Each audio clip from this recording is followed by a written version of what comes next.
decriminalize abortion in federal health facilities, over 70% of women in Mexico will have access to legal abortion, including everyone who uses the federal health system, following a ruling yesterday by the Mexico Supreme Court. The ruling marks a growing acceptance of the procedure in Latin America, even as it is restricted, and that is, even as abortions are restricted in the United States. And Texas was ordered to move a floating border barrier in the Rio Grande. A federal judge says it's a threat to public safety. The 1,000-foot string of spike buoys is meant to stop migrants from crossing the international waterway. Texas has until September 15th to relocate the barrier to the U.S. side of the riverbank. But a defiant Governor Greg Abbott said he would appeal this decision.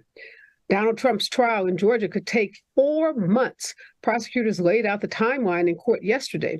The former president and 18 others are accused of conspiring to overturn the 2020 election in Georgia. This means Trump could spend a third of a year sitting in an Atlanta courtroom while running for president and juggling 3 other criminal cases. And today, Peter Navarro, a trade advisor to President Donald Trump, was convicted of 2 counts of criminal contempt of Congress over his defiance of a subpoena from the House Select Committee investigating the January 6th attack on the Capitol. The verdict coming after nearly 4 hours of deliberation in federal district court in Washington. Now, Navarro is the second top advisor of Donald Trump's to be found guilty of contempt for defying the committee's inquiry. Stephen Bannon, a former strategist for Trump, was also convicted of the same offense last summer.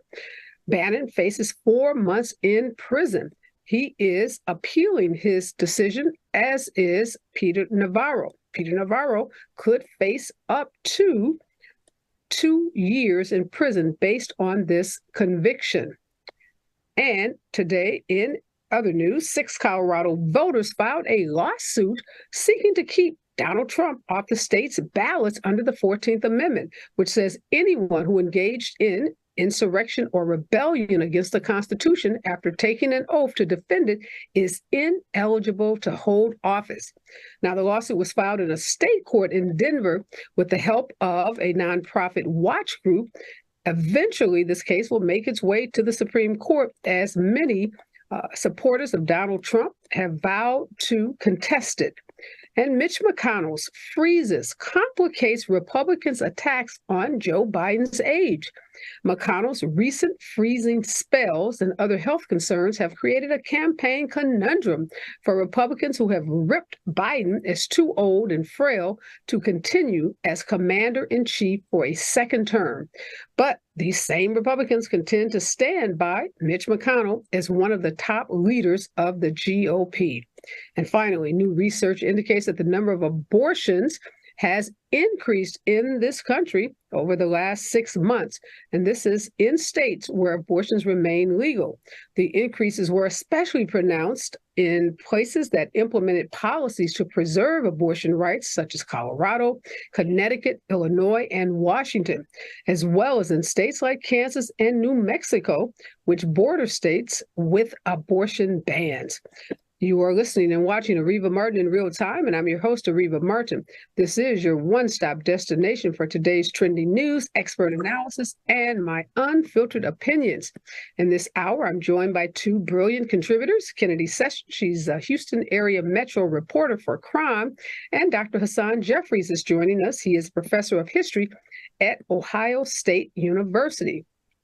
And in hour 2, that's the hour where we go deep and we dig behind the headlines on some of today's biggest stories that make big headlines and have big impact. Today, we're talking about artificial intelligence. We've heard a lot about artificial intelligence, or shorthanded called AI.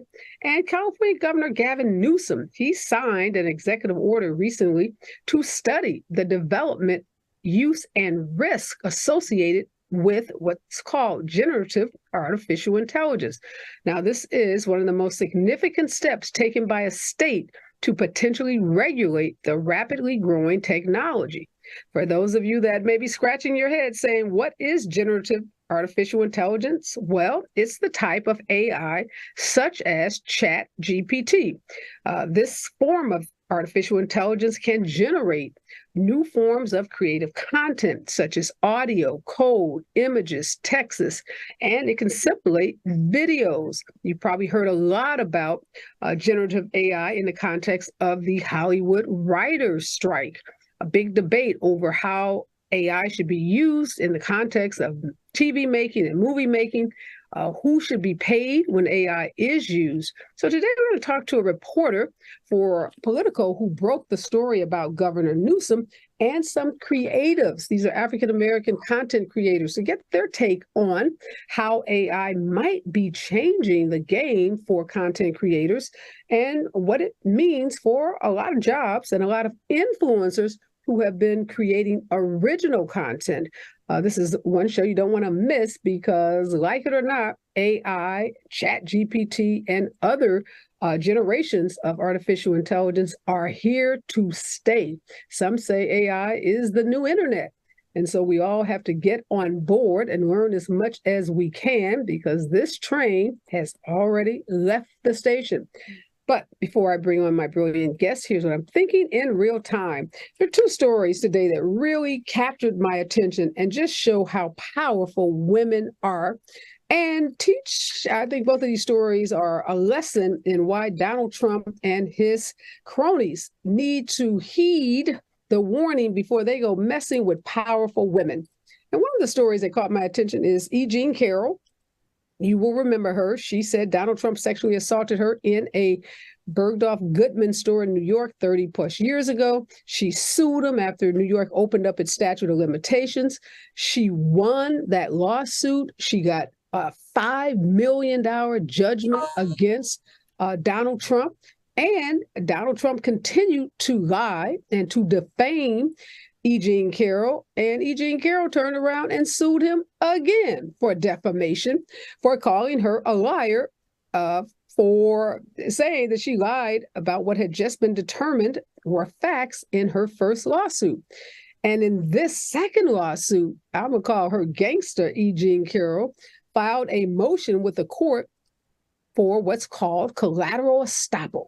And that's a term you learn in your first year of law school. And basically, it means if a case involves the same parties and the same facts, and one court has already decided those facts, you don't need a trial in a second.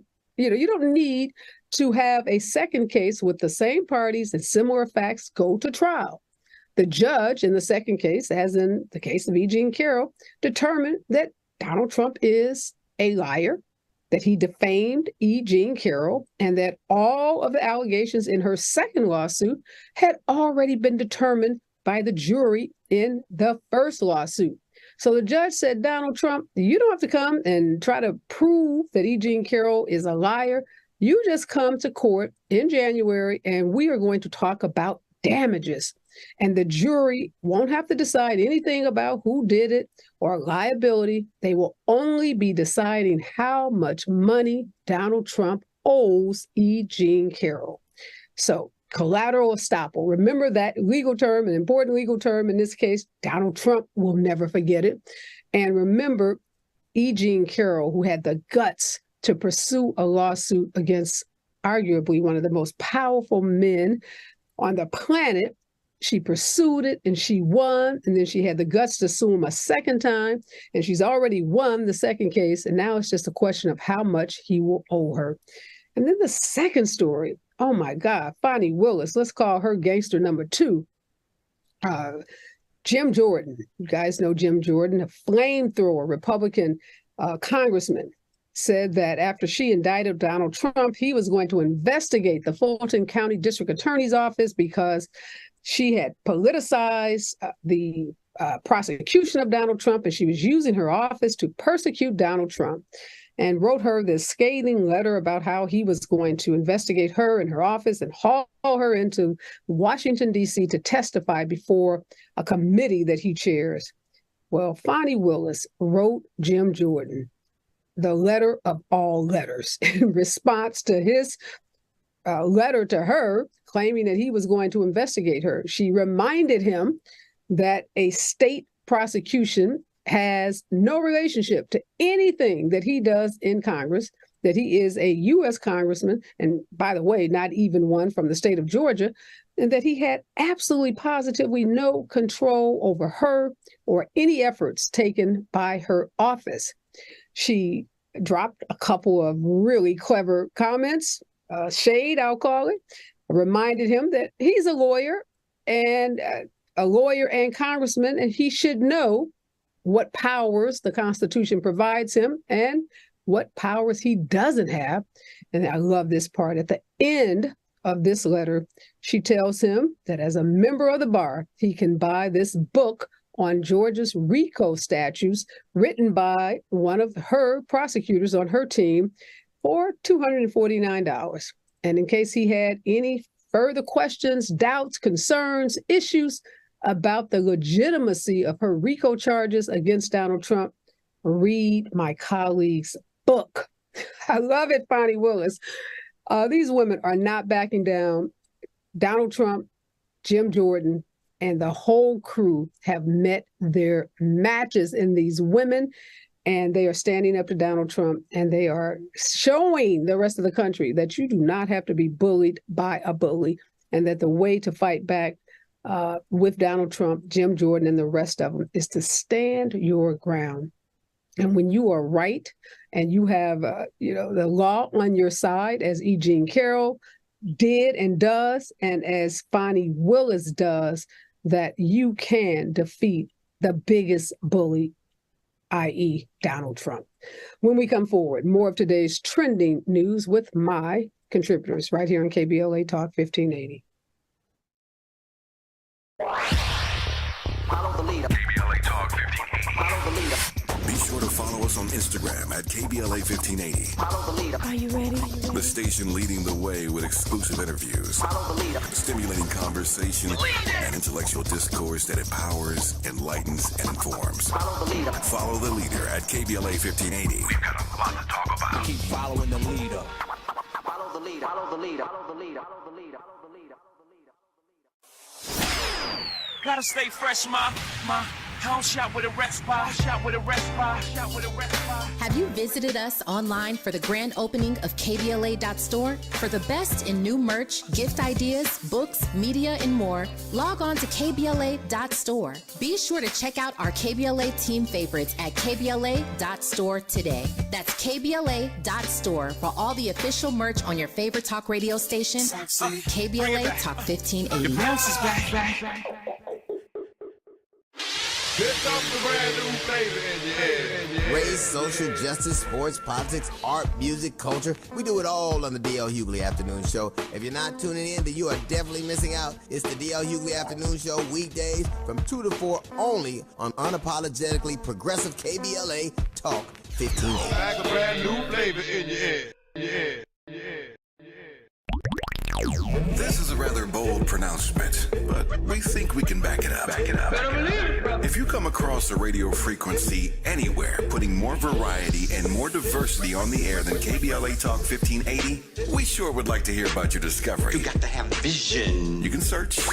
We are confident that you won't find more shows covering more topics, hosted by a more diverse and inclusive lineup of talkers than the squad we have assembled here at KBLA Talk 1580. This is the time, brothers. This is the time. We've got something for everybody. That's right. Health and healing, history and humor, issues and events, empowerment and entertainment, all in one station. What's really going on? Free enterprise, you dig? KBLA Talk 1580. Yes. Oh yeah. We got a lot to talk about. King Kong ain't got on me. If you're not listening to Tavis Smiley weekday mornings on KBLA Talk 1580, you're missing out. Everybody wants to talk to Tavis. That's one reason, by the way, why I'm so thrilled to have this conversation with you today. The three people I always most hoped would interview me were Phil Donahue, Studs Terkel, and Tavis Smiley. Donahue's retired, Terkel's deceased, so this is a real thrill for me. And the reason why I have such respect for what you do is you have a historically informed conversation of depth and detail. Be sure to tune in to Tavis Smiley weekday mornings, 9 a.m. to 12 noon on your unapologetically progressive radio station, KBLA Talk 1580. KBLA Talk 1580.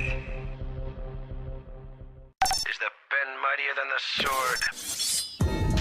They say the pen is mightier than the sword.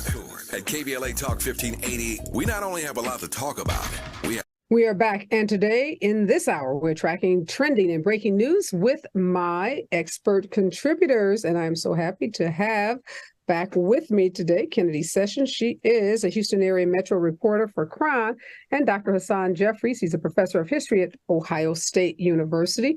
And in hour two, we're talking about artificial intelligence, what it means for creative types as well as everyday people who might find themselves replaced on a job because the technology is going to be used to do the task and perform the task that otherwise they were hired to do. So make sure you stick around for hour two.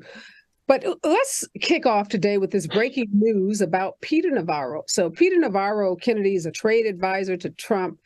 He got a subpoena from the January 6th investigative committee, the House committee that was investigating January 6th, and he flat out said no, he was not going to appear, and he did not appear. And he hid behind what he called executive privilege. He said that, now this is after Donald Trump is out of office, but somehow he suggested or claimed that he could resist a otherwise legitimate subpoena from the House committee by claiming that Donald Trump told him not to appear and that Donald Trump was asserting his executive privilege. So he used that excuse, didn't testify, didn't think anything would happen. He then is indicted for criminal contempt of Congress. And he continues to make the argument that Donald Trump told him not to appear, that he was asserting executive privilege. He tried to make that argument in court, and the judge says, well, show me some evidence. Give me a document, an email, a text, or anything from Donald Trump. And of course, he couldn't produce anything because, of course, Donald Trump had not given him anything in writing. And of course, Donald Trump wasn't volunteering to come into court and testify to state that he had told Peter Navarro not to appear for this hearing. And lo and behold, now he's convicted, and he is a convicted felon. And although he's going to appeal the conviction, he still is convicted. What is it about Peter Navarro, Stephen Bannon, and all of these other men and some women in Trump's orbit where they put their own careers and their freedom at risk? And Donald Trump, when given an opportunity to help him, bailed, was MIA.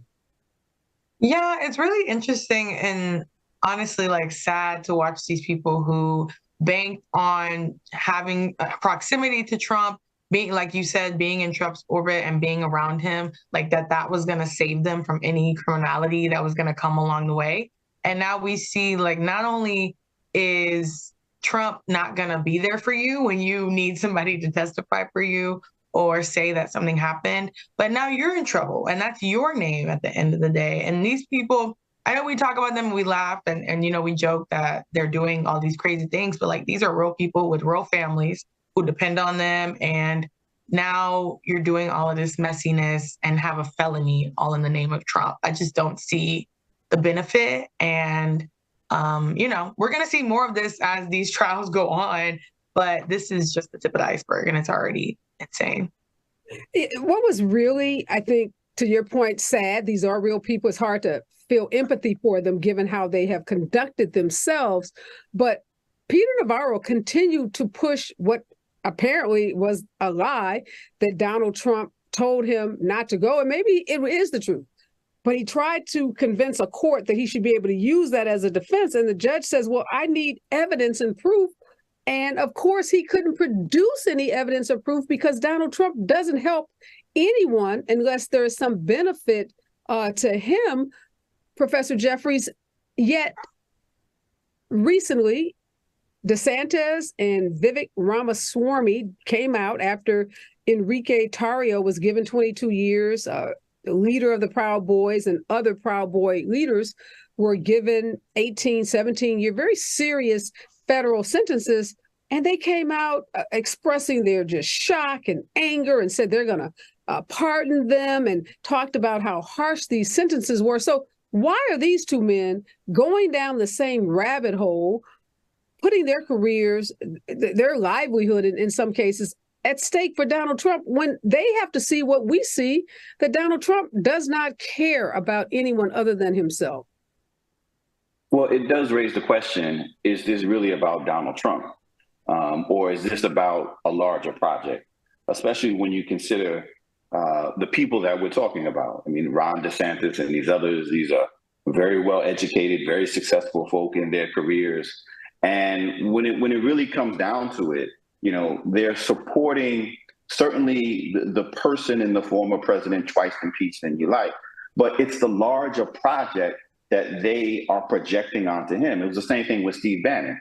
I mean, behind closed doors, Bannon is railing about Donald Trump being an idiot and a buffoon, but he is willing to do the work of white supremacy, and they're willing to work with him. And so, you know, they're not being honest brokers, but they are following what has been a successful playbook for Donald Trump. It's catching up with him, but it's been successful in that he's been able to avoid the punishment, avoid the consequences for the not just bad behavior, but illegal behavior. And it's catching up with Donald Trump. It has already caught up with people like Peter Navarro, and Trump isn't president to pardon him as he did so many others before his first term ended. But I wonder, Kennedy, January 6th is unique. And I wonder if that might be the incident that causes a real fissure in the Republican Party. Brian Sicknick is one of the Capitol Police, 12-year Capitol Police, U.S. veteran that died the day after being attacked while at the Capitol on January 6th. His brother, and I read some of the letter yesterday, his brother wrote a scathing letter to Mitch McConnell and Kevin McCarthy talking about his outrage at the way the Republican Party is doing the bidding for these insurrectionists, these 1,100 people that have been arrested and prosecuted, and how they are supporting them over his brother, who's law enforcement, when they are supposed to be the law and order party. So I'm thinking Vivek Ramaswamy and DeSantis, are they taking a risk coming to the aid and rescue of the insurrectionists? Because there were white officers at the Capitol who lost their lives, who were injured emotionally, physically, and they are so vocal about the hypocrisy of the Republican Party. I feel like they could get an audience. It's so interesting because Ramaswamy and DeSantis have been kind of doing their campaigns, mirroring things that they saw Donald Trump do and obviously do successfully to get him to the office. And so for January 6th, I think ever since it happened, it's been a huge rift in the Republican Party. And to a certain extent, I'm glad that people keep talking about it and we're seeing all this stuff happen, because I think they thought, oh, well, if we just don't say anything, we just don't talk about it, it'll just go away. And it's, you know, it's obviously not that. Like, criminal acts happen, people died, people are still scarred and traumatized from that to this day. And so to watch them to stand by people who did these horrible acts, try to overturn the government, but also, you know, stand by saying they're law and order when it's like, hypocrisy, the hypocrisy speaks for itself. So I don't know. I think that they could have an audience, but I also think it's the primaries. It's too early to tell. I don't think in a general, this route would work for them at all. Yeah, I think they're going to have to change their tune, because the overwhelming sense of the overwhelming sentiment in the country is that January 6th was exactly what it was, an insurrection. And even, you know, Ramaswamy and DeSantis and others try to compare the treatment of Black Lives Matter's protesters to the insurrectionists. One case that comes up frequently is a case in Portland where some Black Lives Matter protesters breached a fence outside of a courthouse. Now, this was a courthouse that was empty. They didn't get into the courthouse. They just knocked the fence down or something. And they didn't get, I think they got very light sentences, if anything. Maybe the cases were dismissed.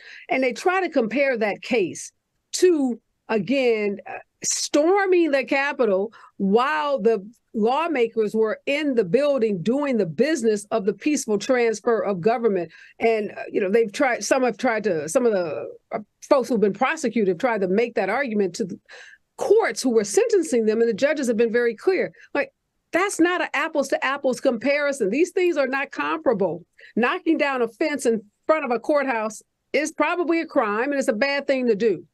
But that's not the same as storming the Capitol, causing senators and congressmen and the vice president to have to run for cover because you are, coming to do harm and damage to and to subvert our democracy and prevent the peaceful transfer of power. So I just feel like the more we have people like Brian Sicknick's brother speak out about the reality of what that day was, that it's going to be hard for these Republican leaders like DeSantis and company to try to support these insurrectionists and talk about pardoning them and giving them some leniency. I just think the country, even Republicans, are going to reject that.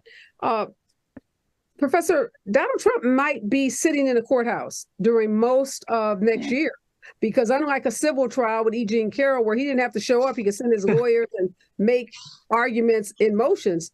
At a criminal trial, you've got to be there every day, sitting at that counsel's table next to your lawyers. What might that mean for his campaign if he is in a trial for 3, 4, 5 months, particularly if it's the Georgia trial where there will be cameras in the courtroom? Now, there won't be cameras in that D.C. courthouse, but does that help or hurt him, you think, in his campaign to be sitting? He won't be in an orange jumpsuit. He'll be in a nice blue suit. He'll be in a gray suit. He'll have his orange makeup on, and he'll look like Donald Trump looks. But I can't help but imagine that there are some independent voters and others who are going to have a hard time voting for a man who is literally on trial for trying to subvert our democracy. When we come forward, I want to get your take on that. And how is it that Mexico is more progressive than the U.S. and has decriminalized abortion and is on the precipice of electing its first female president, and we're still having fights in this country about whether women are qualified to lead at the highest level of government? Stay with us. KBLA Talk 1580.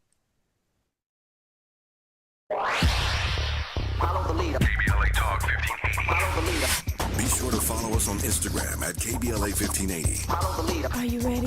The station leading the way with exclusive interviews, Follow the leader. stimulating conversation, and intellectual discourse that empowers, enlightens, and informs. Follow the leader. Follow the leader at KBLA 1580. We've got a lot to talk about. Keep following the leader. Follow the leader. Follow the leader. Follow the leader. Follow the leader. Follow the leader. Gotta stay fresh, my house shot with a rest bar. Have you visited us online for the grand opening of KBLA.store? For the best in new merch, gift ideas, books, media, and more, log on to KBLA.store. Be sure to check out our KBLA team favorites at KBLA.store today. That's KBLA.store for all the official merch on your favorite talk radio station, KBLA Talk 1580. Bounce is back. Here comes the brand new flavor in your head. Race, social justice, sports, politics, art, music, culture. We do it all on the D.L. Hughley Afternoon Show. If you're not tuning in, then you are definitely missing out. It's the D.L. Hughley Afternoon Show, weekdays from 2 to 4 only on unapologetically progressive KBLA Talk 1580. Like a brand new flavor in your head. This is a rather bold pronouncement, but we think we can back it up.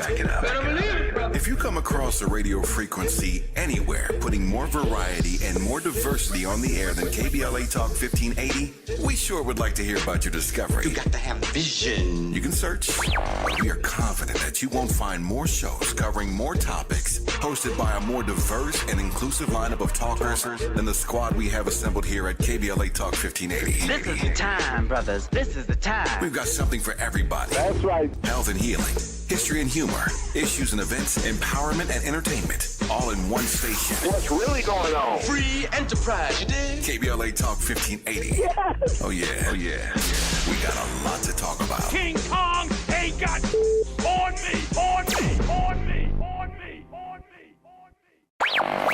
If you're not listening to Tavis Smiley weekday mornings on KBLA Talk 1580, you're missing out. Everybody wants to talk to Tavis. That's one reason, by the way, why I'm so thrilled to have this conversation with you today. The three people I always most hoped would interview me were Phil Donahue, Studs Terkel, and Tavis Smiley. Donahue's retired, Terkel's deceased, so this is a real thrill for me. And the reason why I have such respect for what you do is you have a historically informed conversation of depth and detail. Be sure to tune in to Tavis Smiley weekday mornings, 9 a.m. to 12 noon on your unapologetically progressive radio station, KBLA Talk 1580. KBLA Talk 1580.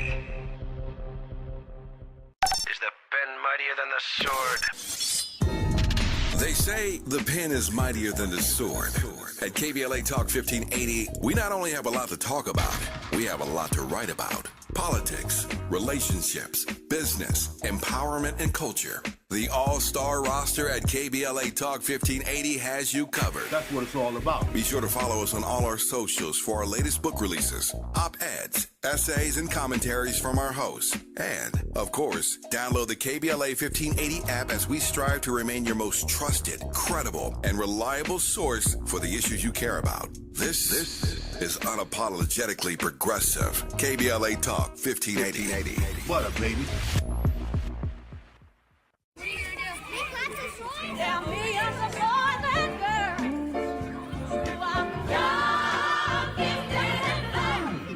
I'm young, gifted, and black. At KBLA Talk 1580, we do more than just talk. Hey there, I'm Jared Hill, president of the National Association of Black Journalists of Los Angeles, and I just want to say thank you for the benevolent $10,000 donation and scholarships for the next generation of black journalists. And I'm Haywood Galbraith, photojournalist and founder of the Minority Photojournalism Institute. Thanks, KBLA, for your generous $10,000 scholarship gift to help us train the next generation of black photojournalists. Congratulations to all the students who will benefit from the scholarship dollars raised at our Black History Month luncheon, honoring black legends in LA media. When we come forward at KBLA Talk 1580, we're bringing everybody with us. Everybody with us. Everybody with us. Everybody with us. Everybody with us. Connection established. Access granted. In a survey conducted by the public opinion research firm Eviderus, KBLA Talk 1580 consistently emerged as the station of choice for black audiences in the Los Angeles media market and beyond. The survey also revealed that the vast majority of black audiences are concerned about the lack of black-owned media and are more likely to listen to talk radio that focuses on issues that impact the black community. For some reason, the other talk stations haven't quite figured that out. If you think about KFI, well, KFI only has like a 3% black listenership. 3%. So there's a good 97% out there to support a station like KBLA. At KBLA Talk 1580, we've got your black. Your black. Your black.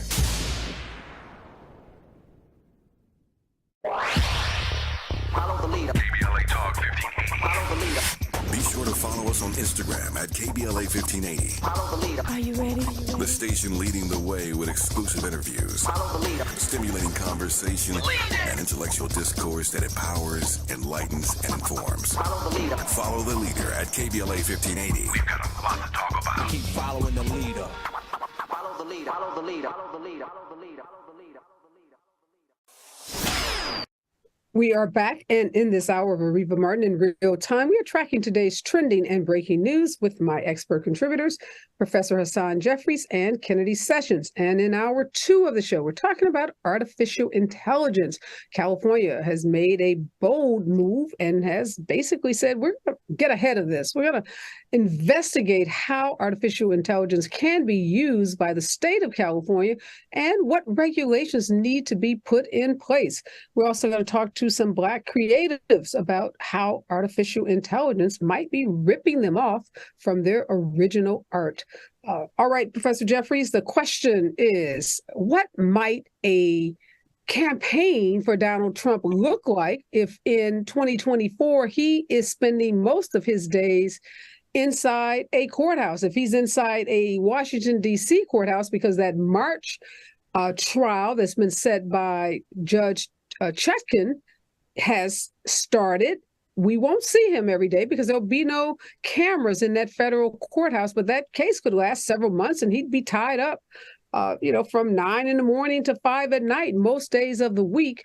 And if the case in Georgia with Fani Willis starts, he literally would be sitting on our television screens every day because there will be cameras in that Georgia courthouse. So help us understand what that's going to look like. We've never been here before where someone running for president has been twice impeached, 4-time indicted, 91 criminal charges filed against them, and then sitting through a criminal trial.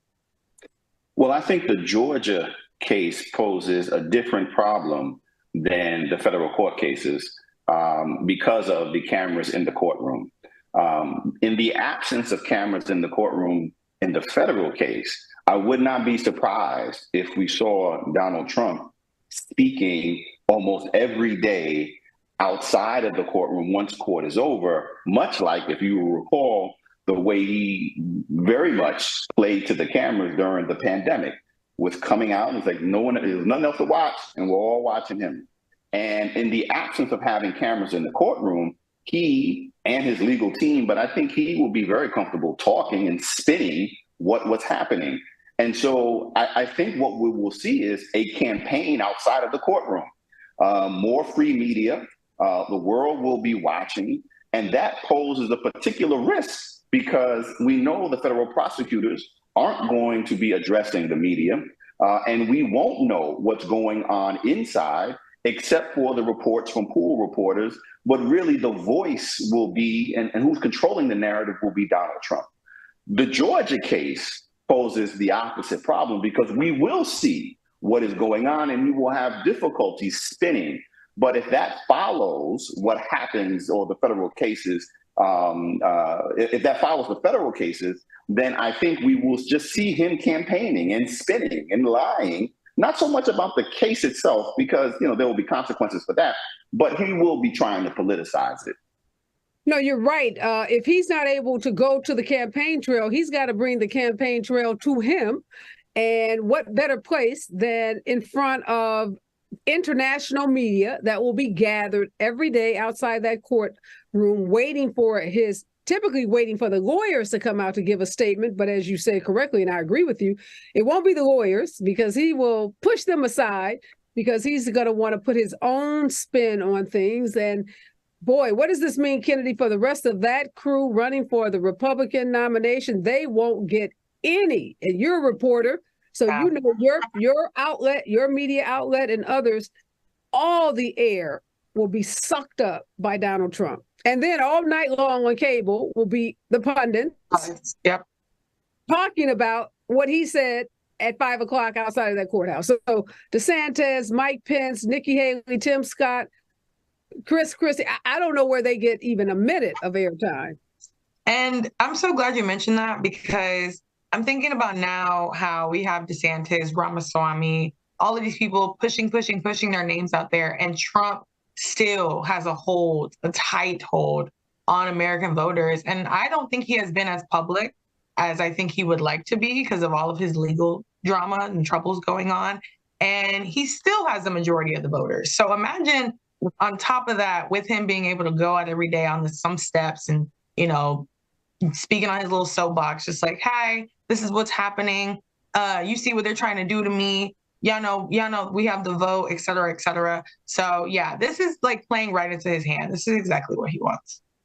Yeah, this is a bonanza in some ways. Now, we shouldn't minimize the consequences because if that jury who will be listening to the evidence inside that courtroom when they get to deliberations and they determine that he is guilty, I believe Justice Chutkan is the judge that would sentence Donald Trump to some kind of confinement. Now, whether that's home confinement because of the issues with Secret Service or some kind of incarceration, I don't believe, I think Fani Willis, he has met his match. I don't think she'd have any qualms. She wouldn't, lose any sleep over treating him like any other defendant that has been found guilty. So that would also be a very, very unprecedented, and we've used that word a lot, but interesting development as we move forward. And Professor Jeffries, I saw an article this morning that says Vivek Ramaswamy knows that people that come out, and he's been drawing some big crowds in Iowa and New Hampshire, but they're Trump supporters. And they're very vocal about it. They say, we're coming to hear what he has to say, but we're voting for Donald Trump. So is this guy really just running to be the vice president or some cabinet position? Because Trump supporters are not voting for him. And let's be real, he's brown. So whatever he thinks about his white proximity, he will have a rude awakening when white folks in this country show him how they think about brown people. Yeah, well, it's clear that he's certainly not running to beat Donald Trump. And so whatever his particular political game is, it certainly isn't to oust the incumbent, if you will, Republican nominee. And because if he was, and really the rest of them as well, like that March court deadline, like that's their deadline to knock out Donald Trump for that very reason. As you pointed out, he's going to suck all the air out of the media once that trial begins. He's going to try and flip it and control the narrative because he'll have the microphone. So if they don't take him out before then they're done.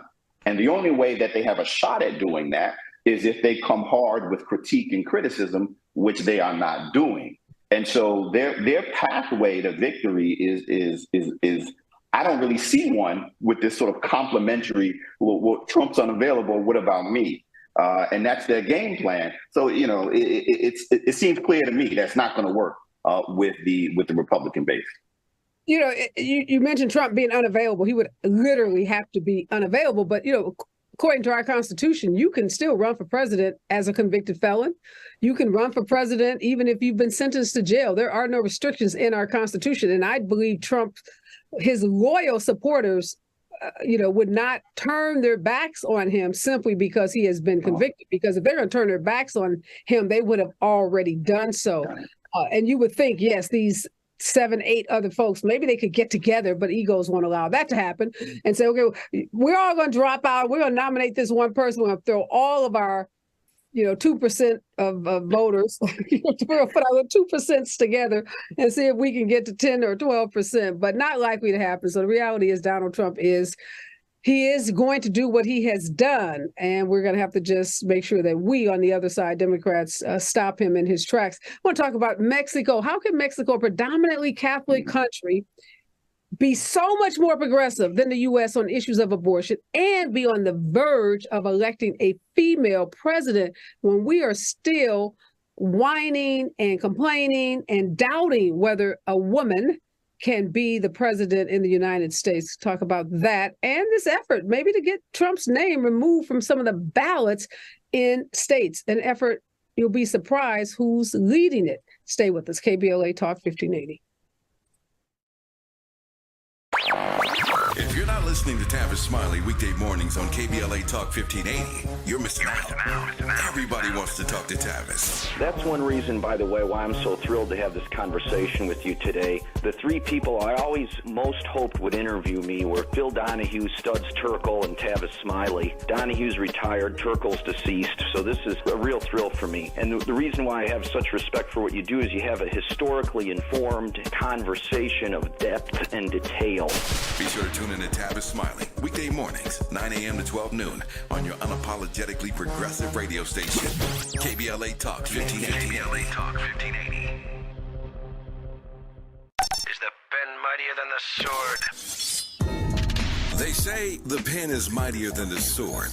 At KBLA Talk 1580, we not only have a lot to talk about, we have a lot to write about. Politics, relationships, business, empowerment, and culture. The all-star roster at KBLA Talk 1580 has you covered. That's what it's all about. Be sure to follow us on all our socials for our latest book releases, op-eds, essays, and commentaries from our hosts. And, of course, download the KBLA 1580 app as we strive to remain your most trusted, credible, and reliable source for the issues you care about. This is unapologetically progressive. KBLA Talk 1580. What up, baby?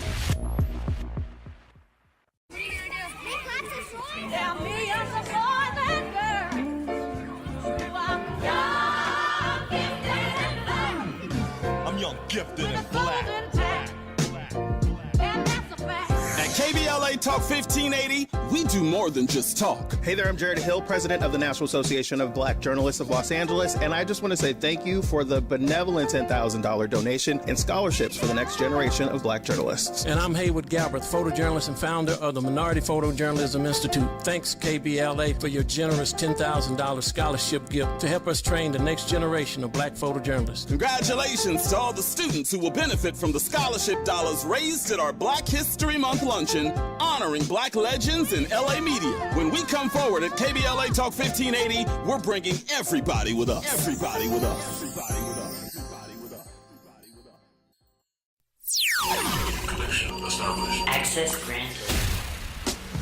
In a survey conducted by the public opinion research firm Eviderus, KBLA Talk 1580 consistently emerged as the station of choice for black audiences in the Los Angeles media market and beyond. The survey also revealed that the vast majority of black audiences are concerned about the lack of black-owned media and are more likely to listen to talk radio that focuses on issues that impact the black community. For some reason, the other talk stations haven't quite figured that out. If you think about KFI, well, KFI only has like a 3% black listenership. 3%. So there's a good 97% out there to support. Mexico's Supreme Court decriminalized abortion, making abortions available and accessible to the overwhelming majority of women in Mexico, even for those who are using the federal health system.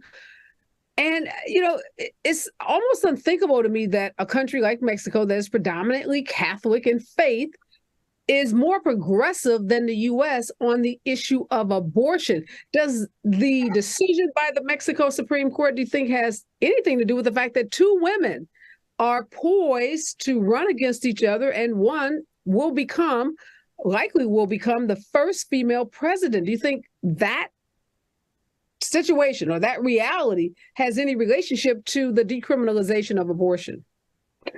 I think it speaks to a willingness and on the part of the people of Mexico to recognize the importance of equal rights for women, for recognize the value of women in their society, that they can be political figures and they can be political leaders. And that has a ripple effect in the larger society. I think it also speaks to something that's important as well, that, as you pointed out, that this is a Catholic country, and we cannot overlook that. So in a Catholic country, they are saying we recognize the reproductive rights of women, and we're going to protect those.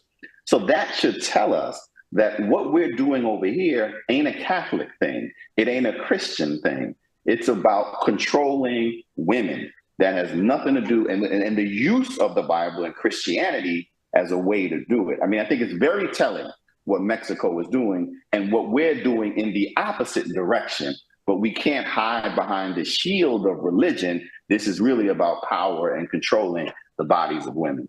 It's a patriarchy thing. We know that white cisgender males are the driving force behind the whole anti-abortion movement.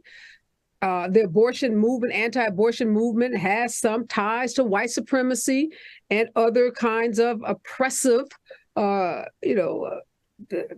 theories, genres in our country. And it's hard to get people to make that relationship, because oftentimes they do exactly what you said. They try to use the Bible as support for being, quote unquote, pro-life, and try to demonize Democrats and others who are pro-choice. And even, Kennedy, I've seen some ads, and I think it's the head of the Republican National Committees. She wants her candidates talking about abortion. Say, look, it didn't work in the midterms, to just ignore the issue. It's such a galvanizing issue for voters. We have to talk about it. But what she wants them to do is to paint Democrats as people who support full-term abortions and even abortions after delivery. So they really are trying to sell the American people that you and me, and I assume Professor Jeffries, would condone aborting a 9-month full-term baby after it's been delivered. I don't know, we smother it, wrap a cord around the neck, somehow we get rid of this baby. It's such an extreme position, and no one that I know that's pro-choice has ever said, deliver a baby and kill it and call that an abortion. As a reporter that you cover a lot of these stories, is that a message that's going to resonate with voters? And it's not, and they've already seen it's not. I mean, I think just from the record alone of them, not only like coming up with terms like full-term abortion, that's not even a real thing. If you ask any doctor, which I've been covering abortion now for a couple of years, it is not real. Like a full-term abortion, that's not a real term. It's not used medically. They just made that up so that they can demonize and like we've been talking about, try to weaponize that against people who believe that women should be able to have control over their own bodies. But also, I think we talked about Mexico and it being a very Catholic and religious country. We cannot also negate the power economically and politically of white evangelicals across the U.S. for generations. They have basically brainwashed and to the point used their power to demonize not only people who believe that women should have rights over their body or people who can get pregnant should have rights over their body, but doctors who are abortion providers, nurses, volunteers, like the idea that they demonize people and weaponize people and then at the same time try to say like, oh, well, this is all in the faith or this is all in the scheme of life. We care about life. But then they have people in their own organizations like known to, send bomb threats to different clinics or to threaten different women who they know get abortions. It's only getting worse. And it's not only telling that I agree with, like Professor Jeffries says, it's telling, but it's also disgusting. Like in Texas alone, where I'm at, there's currently legislation across certain cities to ban people from driving to get an abortion in another state. Like we are talking about, dystopian times at this point, and women are dying and people who can get pregnant are dying as a consequence. And I don't know, this like, not only like as a person does it like boil my blood, but watching them use this made up language that they came up on their own in their little press conferences or whatever meetings that they're having to, and hide behind the Bible. A lot of people are so deeply religious. They really have bought into this notion that this is all premised on some form of, devout Christianity, that people who are anti-abortion are somehow, the devoutest of the Christians, and those of us that don't are, the sinners, and, folks that are going to be sent to hell for sure. I'm glad to hear you say as a reporter, it's not working. Professor Jeffries, there are Republicans who believe that the 14th Amendment gives the right to Secretary of States and election and voter folks who head up voting in states to not put Donald Trump's name on the ballot because the 14th Amendment bars anyone who's been engaged or who has engaged in an insurrection or rebellion against the Constitution, prevents it from taking oath to defend it or to be eligible to hold office. Now, obviously, this has not been tested, and chances are, if it got all the way to the Supreme Court with our conservative court, it's not a winner. But what do you make of this, that this is, again, not just being pushed by liberal or Democratic pundits and legal theorists and experts, but there are some Republicans who also believe the 14th Amendment is a bar to Donald Trump being on ballots in some states, or all states, really? Well, one, I think they're right. I mean, if you look at the language of the 14th Amendment, it is quite clear. It doesn't say you have to be convicted of participating in an insurrection. It just says if you are a party to it, if you are a part of it, you are barred. And the power to determine who is on a ballot isn't a federal power. It is delegated to the states. And so the state secretaries of state do have that authority to keep Donald Trump or anybody else who participated in what is clearly in this attempt to stop the peaceful transfer of power and insurrection, to keep them off the ballot. Now, you are right. I mean, this is going to be raised as an issue. And the fact that you have some Republicans, these aren't the cult followers. These aren't the MAGA followers. These are those who are looking at their party and still believe in the Constitution. And then, like, you know what? It's clear here, right? That, you know, what the Constitution says, and this would be a violation of it. I think it is good, though, that it is conservatives, right? Because, you know, who are bringing this up. And not just, you know, some progressives or liberals, because this shouldn't be a partisan thing, right? Democracy shouldn't be partisan. You know, the rule of law shouldn't be partisan. Now, that's not going to keep those, you know, who have already, you know, who are swigging on the Kool-Aid, you know, from dismissing those as, you know, Republicans in name only. But for the rest of us who still, you know, believe in democracy and who, you know, and still have a measure of sanity, you know, it is good to see that you have folk across the political spectrum who are willing to defend the Constitution and to apply the Constitution to save the democracy. I agree with everything you said, and now I'll just add my little shady comment that any lawsuit that causes Donald Trump to stay up at night is a good lawsuit.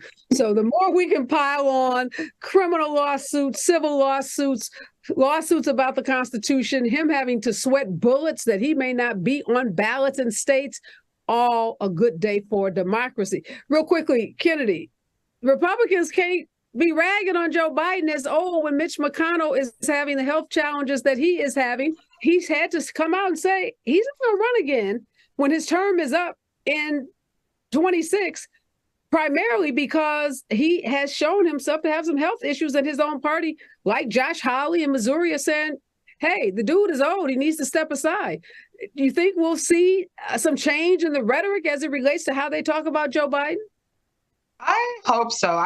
To me, it's a throwaway, like, try to, you know, like weaponize his age against him when Donald Trump and a lot of leaders on both sides of the aisle are also old. So it's like, I don't know. I don't think it's going to work. I think they tried it, but it's like we see Mitch McConnell every day freezing. That's not a good look for them at all. Yeah, they're really worried about that. And obviously he's had to produce 2 doctor's notes, and he keeps trying to prove to his party that he is still capable of being the leader. Obviously, though, there are folks lining up. They smell blood and they're ready to move in for the kill. Democrats, though, you know, the devil you know, not so anxious to have a transition with Mitch McConnell, because Mitch McConnell and Joe Biden do have some semblance of a relationship. Not the best, but there are other flamethrowers in that party who would be far worse than Mitch McConnell. We are out of time. Thank you so much, Kennedy Sessions. Always a pleasure to see you, my friend. And thank you, Hasan Jeffries, Dr. Hasan Jeffries, for joining us in this hour. We are a lot smarter because of both of you and your brilliance. When we come forward, more on artificial intelligence. Is it going to replace you and your job? Stick around. KBLA Talk 1580.